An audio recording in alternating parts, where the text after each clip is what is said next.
BRS వల్ల ఆదివాసులకు ఒరిగిందేమీ లేదని ఆదివాసీ జాయింట్ యాక్షన్ కమిటీ వ్యవస్థాపక అధ్యక్షులు కొడప సోనేరావు అన్నారు.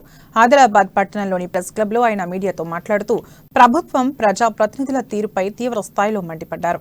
పాత సీసాలో కొత్త సారా పోసినట్టు టీఆర్ఎస్ నుండి బీఆర్ఎస్ గా పేరు మారింది తప్ప పెద్దగా చేసేదేమీ లేదని దుయ్యబట్టారు. ప్రభుత్వం ఇప్పటికే సర్వేల పేరుతో కాలయాపన చేస్తూ ఆదివాసులను మోసం చేస్తోందన్నారు.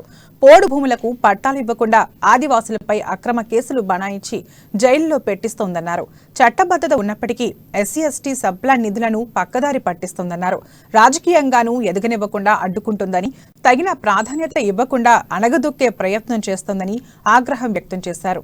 వచ్చే ఎన్నికల్లో బీఆర్ఎస్ కు బుద్ధి చెబుతామని హెచ్చరించారు. ఏదైతే కొత్త గ్రామ పంచాయతీలలో ఎన్నికలు జరిగిన తర్వాత ఏకగ్రీవంగా ఎన్నికైనటువంటి మరి ఆ గ్రామంలో 25 లక్షలు మేము ఇస్తామని చెప్పటం, మరి ఇప్పటి వరకు కూడా మరి ఆ ఇచ్చినటువంటి హామీని మతిమరిచిపోవడం చాలా సిగ్గుసేటుగా మేము భావిస్తున్నాం ఆదివాసులం. ఎందుకంటే మరి ఆనాడు చెప్పినటువంటి విషయాన్ని మతిమరిచి, ఎందుకంటే 2017లో చెప్పినటువంటి హామీలు ఇప్పటిదాకా పరిష్కారం కాలేదు.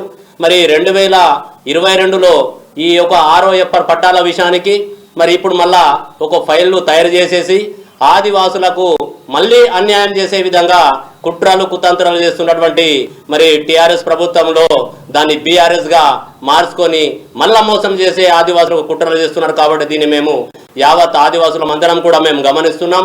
ఎందుకంటే ఇలాంటి జరుగుతాయని మాకు తెలుసు. మరి గతంలో కూడా మరి మేము ఎందుకంటే గౌరవిస్తాం. గౌరవం ఇస్తామంటే మరి కాంగ్రెస్ హయాంలో ఉన్నప్పుడు కాంగ్రెస్ ప్రభుత్వం 2005, 2006, 2007లో మాకు పట్టాలు ఇవ్వడం జరిగింది. మరి తెలంగాణ ప్రభుత్వం మరి పాలనలు ఉన్న తర్వాత 8 సంవత్సరాలు అయితే ఇప్పటి కూడా ఒక సెంటు భూమి కూడా మరి మా ఆదివాసులకు ఇప్పటికి కూడా చూపలేదు. కాబట్టి మరి ఎక్కడైనా ఉంటే గింత మా ఆదివాసి గ్రామాలకు